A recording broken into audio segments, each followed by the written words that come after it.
Praise the Lord everyone. ഞാൻ 2 ആഴ്ച മുമ്പ് ഒരു ഹോളി മെസ് എന്ന് പറയുന്ന ഒരു എക്സ് പെന്തക്കോസ്റ്റൽ ഒരു സഹോദരൻ ഒരു വീഡിയോ ചെയ്യുന്ന കണ്ടായിരുന്നു. അതിൻ്റെ എൻ്റേതായൊരു അഭിപ്രായം പറയാനായിട്ടാണ് ഈ വീഡിയോ ചെയ്യുന്നത്. ഞാൻ ആദ്യമായിട്ടാണ് ഒരു വീഡിയോ ചെയ്യുന്നത്.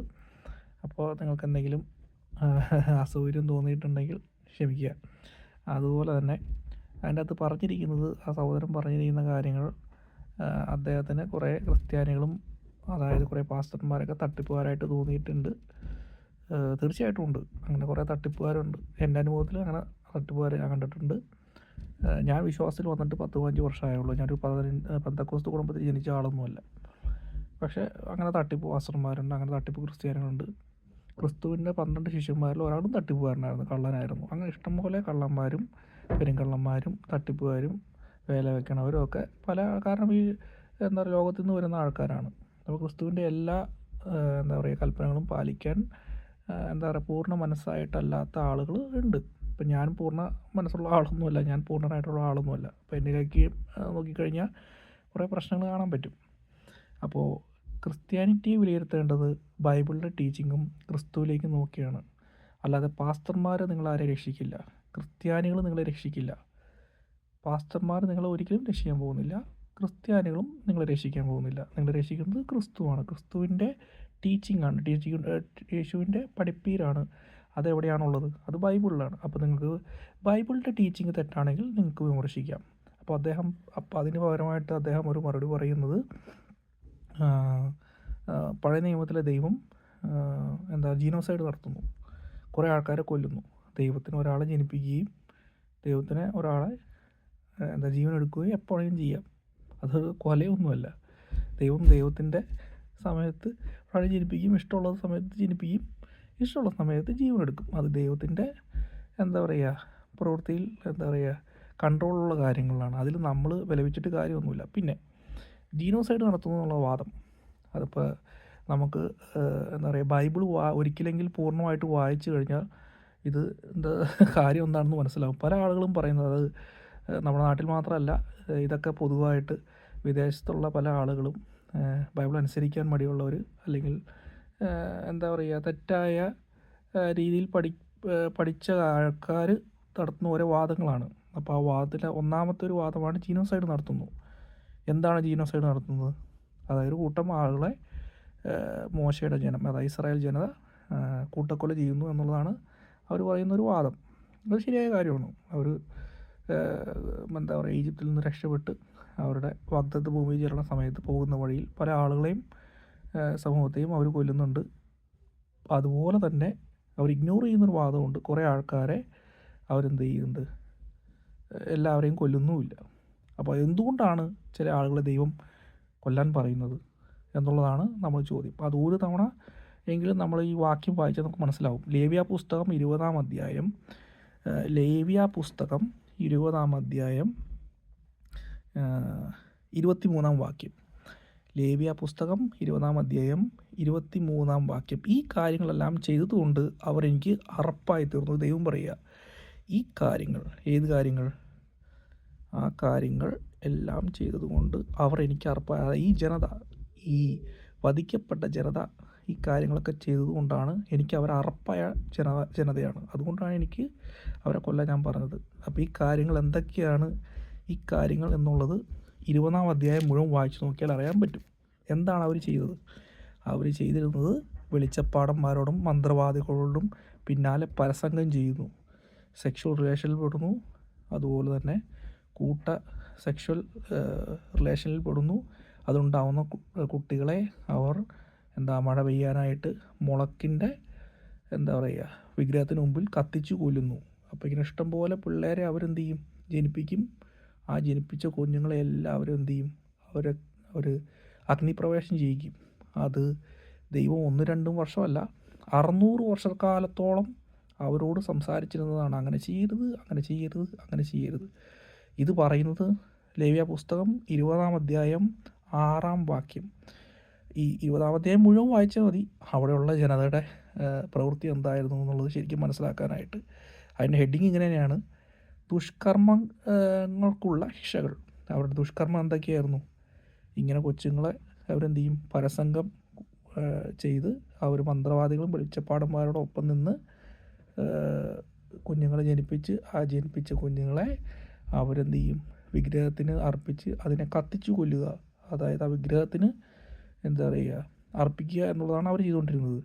അതുപോലെ അവർ ചെയ്തിരുന്നതാണ് മറ്റൊരുവൻ്റെ ഭാര്യയായി വ്യഭിചാരം ചെയ്യുക, കൂട്ടുകാരൻ്റെ ഒപ്പം ഭാര്യയായി വ്യഭിചാരം ചെയ്യുക, അപ്പൻ്റെ ഭാര്യയോടൊപ്പം എന്താ പറയുക, ശയിക്കുന്നവൻ അപ്പൻ്റെ നഗ്നത അനാവൃതമാക്കുന്നു. 11-ാം വാക്യം, അതായത് ലേവ്യ പുസ്തകം 20-ാം അധ്യായം 11-ാം വാക്യത്തിൽ പറയുക, അപ്പൻ്റെ ഭാര്യയോട് ശയിക്കുന്നവൻ അപ്പൻ്റെ നഗ്നത അനാവൃതമാക്കുന്നു.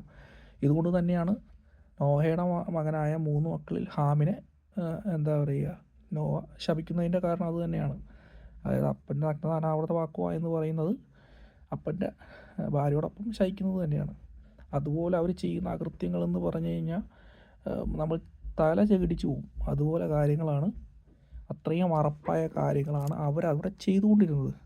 അവർക്ക് 600 വർഷക്കാലം, കാരണം അബ്രാഹത്തിൻ്റെ കാലം തുടങ്ങി മോശയുടെ കാലം വരെ അവർക്ക് വാണിംഗ് കൊടുത്തിരുന്നു. 600 വർഷക്കാലം അവർക്ക് വാണിംഗ് കൊടുത്തിരുന്നു. പക്ഷെ അവർക്ക് റിപ്പൻറ്റ് ചെയ്യാനോ പശ്ചാത്തപിക്കാനോ അവർ തയ്യാറായില്ല. അങ്ങനെയുള്ള ജനതയെ ദൈവം നശിപ്പിക്കും. അപ്പോൾ അവരുടെ നിരീശ്വരവാദികളുടെ വേറൊരു ചോദ്യമുണ്ട്, അത് ഇസ്രായേലാണോ ചെയ്യേണ്ടത്? അത് ദൈവത്തിന് നേരിട്ട് ചെയ്തുകൂടെ? അത് ദൈവം ഇസ്രായേലിനെയും കൊണ്ട് ചെയ്യിപ്പിച്ചത് എന്താണെന്ന് വെച്ചാൽ, ഇസ്രായേൽ ജനതയോട് ദൈവം പറഞ്ഞത്, നിങ്ങൾ എൻ്റെ കമാൻമെൻറ്റ്, അതായത് എൻ്റെ വചനം അനുസരിച്ച് നടക്കണം. നിങ്ങൾ നടക്കാതെ ഈ പറയുന്ന ഈ ജനതയെപ്പോലെ നടന്നാൽ, അതായത് ഈ എന്താ പറയുക സെക്റ്റ് അല്ലെങ്കിൽ ഈ വക ട്രൈബുകളെ പോലെ അവരുടെ പാരമ്പര്യവുമായി നടന്നാൽ എന്തു പറ്റും? നിങ്ങൾ അവരെ കൊന്നതുപോലെ മറ്റുള്ളവരെ ഉപയോഗിച്ച് നിങ്ങളെയും ഞാൻ കൊല്ലും. ഇതുപോലെ ഇസ്രായേൽ ജനത ഇഷ്ടം പോലെ ദൈവം എന്താ പറയുക ശിക്ഷിച്ചിട്ടുണ്ട്. അത് ദൈവം പാപം കണ്ടാൽ അത് ജഡ്ജ് ചെയ്യും. അപ്പോൾ ബൈബിളിൽ ഒരു പാപത്തെ ദൈവം വെറുതെ വിടില്ല. പാപിയെ കണ്ടു കഴിഞ്ഞാൽ പശ്ചാത്തപിച്ചില്ലെങ്കിൽ, അതായത് അതിന് തിരിഞ്ഞു പോകാനോ അതിൽ നിന്ന് വിട്ടകലന്ന് നിൽക്കാനോ സാധിച്ചില്ല, ദൈവം അവനെ എന്തു ചെയ്യും? ശിക്ഷിക്കും. അത് ദൈവം ചെയ്യുന്നൊരു കാര്യമാണ്. ദൈവം ഒരു റൈച്ചസ് ജഡ്ജാണ്.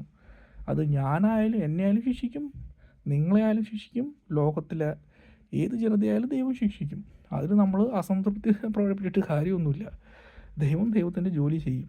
അത് നമ്മൾ അംഗീകരിച്ചാലും അംഗീകരിച്ചില്ലെങ്കിലും ശരി. അപ്പോൾ അതുകൊണ്ടാണ് ആ മ്ലേച്ഛത എന്താണെന്ന് നിങ്ങൾ ലേവ്യ പുസ്തകം 20-ാം അധ്യായം ഒന്ന് ശരിക്കും വായിച്ചു നോക്കിക്കഴിഞ്ഞാൽ എന്തൊക്കെയാണ് അവരുടെ മ്ലേച്ഛതകൾ എന്ന് നിങ്ങൾക്ക് മനസ്സിലാവും. എന്നിട്ട് അത് കഴിഞ്ഞതിന് ശേഷം അവരെ വെറുതെ വിടണമെന്നുള്ള കാര്യം നിങ്ങൾ ആലോചിച്ച് നോക്കുക. നിങ്ങളുടെ വീട്ടിലെ ഏതെങ്കിലും പെണ്ണുങ്ങളെയോ നിങ്ങളുടെ വീട്ടിലെ ഏതെങ്കിലും പുരുഷനെയോ ആരെങ്കിലും ഇങ്ങനെ ചെയ്തു കഴിഞ്ഞാൽ നിങ്ങൾ ഓക്കെ ആണോ എന്നുള്ളത് നിങ്ങൾ ആലോചിച്ച് നോക്കുക.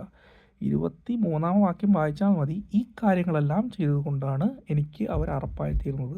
അങ്ങനെ ചെയ്ത ഇസ്രായേൽ ജനതയെയും ദൈവം എന്തില്ല, വെറുതെ വിട്ടില്ല, അവരെയും ദൈവം ശിക്ഷിച്ചു. അപ്പോൾ ദൈവം ശിക്ഷിക്കുമ്പോൾ നമ്മൾ കരഞ്ഞ് ജീനോസൈഡ് ആണെന്നും പറഞ്ഞ് നടന്നിട്ട് കാര്യമില്ല. മനസ്സിലായി? ദൈവം ശിക്ഷിക്കും. അല്ല, നിങ്ങൾ ഇങ്ങനെ ഒരു കാര്യം ആലോചിക്കുക. കുറേ ആൾക്കാരെ വെറുതെ വിടുമ്പോൾ ഈ പറയുന്ന നിരീശ്വരവാദികൾ എന്തു പറയും? ദൈവം ഒന്നും ചെയ്യുന്നില്ല, ഒന്നുമേ ചെയ്യുന്നില്ല. എന്തെങ്കിലും ചെയ്യുമ്പോൾ അയ്യോ ദൈവം ശിക്ഷിക്കുന്നേ, ജീനോസൈഡ് ചെയ്യുന്നേ. ചെയ്ത് കഴിയുമ്പോൾ ഒന്നും ചെയ്യുന്നില്ല. ചെയ്ത് കഴിഞ്ഞാൽ പ്രശ്നം, ചെയ്തില്ലേലും പ്രശ്നം. അങ്ങനെയുള്ള അവസ്ഥയിലേക്ക് മാറിയിരിക്കും. കാരണം എന്തുകൊണ്ടാണെന്ന് വെച്ചാൽ ഇവർ നിരീശ്വരവാദികളല്ല, ഇവർ ആൻറ്റി തിയസ്റ്റുകളല്ല, ദൈവവിരോധികളാണ്. അവർക്ക് ദൈവവും ദൈവത്തിൻ്റെ പ്രവൃത്തിയും നീതിയും അവർക്ക് ഇഷ്ടമല്ല. ഇപ്പോൾ കള്ളന് പോലീസിന് ഇഷ്ടമല്ലാത്തത് എന്തുകൊണ്ടാണോ അതേ കാരണം പോലെയാണ് ദൈവത്തിനെ ഇവർക്ക് ഇഷ്ടമല്ലാത്തത്. അപ്പോൾ അങ്ങനെയുള്ള ആളുകൾ പറയുന്ന ഈ വ്യാഖ്യാനങ്ങളൊക്കെ ശുദ്ധ വോഷ്കാണെന്ന് നമ്മൾ ബൈബിൾ വായിച്ചു കഴിയുമ്പോൾ മനസ്സിലാക്കും. പിന്നെ ദൈവം എന്ന് പറയുന്നത് ഒരു കുറേ ആളുകളുടെ ചിന്തയിലുള്ളതാണെന്നോ പേടിപ്പിക്കാൻ വയ്ക്കുന്ന കാര്യങ്ങളാണെന്ന് ഒക്കെ പറയുന്ന കാര്യങ്ങളൊക്കെ വെറും വ്യാഖ്യാനങ്ങളാണ്. അതിനുള്ള വീഡിയോ പിന്നീട് ഞാൻ ഇടുന്നതാണ്, അടുത്ത വീഡിയോ ആയിട്ട് ഞാൻ ഇടുന്നതാണ്. ദൈവമുണ്ടോ, ദൈവത്തിൻ്റെ എവിഡൻസ് എന്താണ്, ഇതൊക്കെ ബൈബിളിൽ വ്യക്തമായിട്ട് എവിഡൻസ് പറയുന്നുണ്ട്. അത് നമുക്ക് ബൈബിളിൽ നിന്നും പറയുന്നുണ്ട്. ദൈവം എന്ന് പറയുന്നത് ചുമ്മാ ബ്ലൈൻഡ് ഫെയ്ത്ത് അല്ല. ദൈവം നമുക്കുണ്ടെങ്കിൽ തക്കതായ എവിഡൻസ് തരും. ഹെബ്രായക്കാർക്ക് എഴുതിയ 11-ാം അധ്യായം 1-ാം വാക്യം, ഹെബ്രായക്കാർക്ക് എഴുതിയ 11-ാം അധ്യായം 1-ാം വാക്യത്തിൽ പറയുന്നു ദൈവം എന്താണെന്നുള്ള എവിഡൻസ് ദൈവം തന്നിട്ടുണ്ട്. അതുപോലെ റോമക്കാർക്ക് എഴുതിയ ലേഖനത്തിലും അത് വ്യക്തമായിട്ട് പറയുന്നുണ്ട്. അപ്പോൾ അതിനെപ്പറ്റി ഞാൻ അടുത്തൊരു വീഡിയോ ചെയ്യുന്നുണ്ട്. അപ്പോൾ നിങ്ങൾക്ക് എന്തെങ്കിലും സംശയങ്ങളുണ്ടെങ്കിൽ നിങ്ങൾ എന്നോട് ചോദിക്കാം. പിന്നീട് എന്താ പറയുക, പിന്നീടുള്ള എന്തെങ്കിലും സംശയമുണ്ടെങ്കിൽ ചോദിക്കാം, ഞാനതിന് മറുപടി പറയുന്നതാണ്. Okay, thank you.